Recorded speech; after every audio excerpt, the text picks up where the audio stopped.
on va utiliser l'argile pour protéger une plaie avec des huiles essentielles.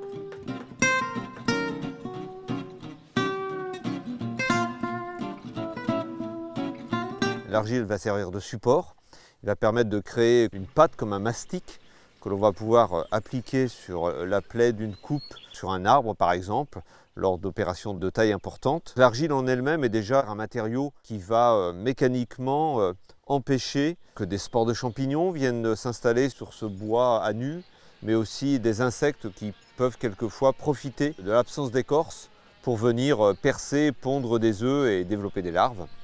Moi, je propose de rajouter l'huile essentielle de Gualtéry qui, elle, va pouvoir pénétrer cette zone de bois et notamment surtout la zone tout autour, mais en finalité, on va la mélanger de façon uniforme pour stimuler la formation de nouveaux tissus pour fermer la plaie. On peut aussi éventuellement ajouter d'autres huiles essentielles, notamment pour des fonctions antifongiques. Donc ça pourrait être la sarriette, le clou de girofle, le thym, qui bloquent le développement de champignons. Ces huiles essentielles vont venir s'appliquer sur le bois. On pourrait aussi ajouter l'huile essentielle de genévrier qui, elle, aurait une action répulsive sur les insectes. On coupe, on laisse sécher plusieurs semaines et après on vient appliquer. Sachant que comme le but c'est quand même aussi de protéger des pontes d'insectes, il faut quand même que ce soit fait avant la période de vol. Et les périodes de vol d'insectes c'est de mi-mai à mi-juillet pratiquement. Alors on ne le fait qu'une fois, donc l'argile ne va pas rester en place pendant des mois. On va permettre à l'huile essentielle, au travers de l'argile, d'imbiber le bois. On va protéger pendant le temps nécessaire la plaie, mais l'argile ensuite va être lessivée par les pluies. On est sur un produit naturel qui va finir au sol sans conséquence, totalement inoffensif pour l'environnement. On fait la préparation juste avant l'application, parce que sinon ça va sécher. Peu importe l'heure de la journée, ce qui est important, c'est que les 24 heures qui vont suivre l'application, eh bien, on ait un temps sec, en tout cas sans pluie, capable d'emporter l'application.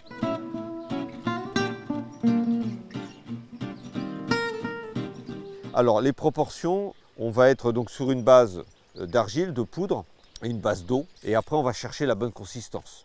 Il faut bien estimer la quantité d'argile que l'on doit préparer par rapport à la surface de plaie. À l'aide d'une spatule, on va venir appliquer cette pâte d'argile et le but c'est quand même d'en mettre une petite épaisseur, un demi-centimètre pratiquement. Donc si c'est trop liquide, ça va couler. Donc en fait on met très peu d'eau. Par rapport à la quantité d'huile essentielle, 1 millilitre permet de faire maximum un volume d'1 litre. Alors ce n'est pas un volume d'eau, c'est un volume global d'1 litre. Alors le type d'argile qu'on va utiliser, c'est la kaolinite qui est très fine, qui se dilue très bien dans l'eau. On l'utilise déjà pour faire des badigeons, plus liquides, hein. Mais là, même pour une pâte, elle va très bien. On pourrait utiliser de l'argile verte, ce n'est pas totalement exclu pour cet usage-là.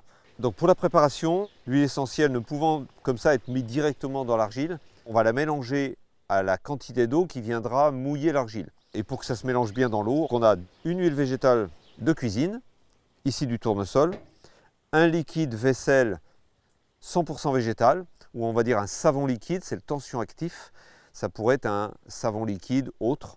Un petit récipient pour doser, et ça c'est une petite pipette pour doser la quantité d'huile essentielle, en l'occurrence 1 millilitre que l'on va venir ajouter à la quantité d'eau. On va mettre une quantité d'argile dans le récipient, on va faire sa petite préparation dans ce petit mesureur huile, savon, huile essentielle, c'est la base.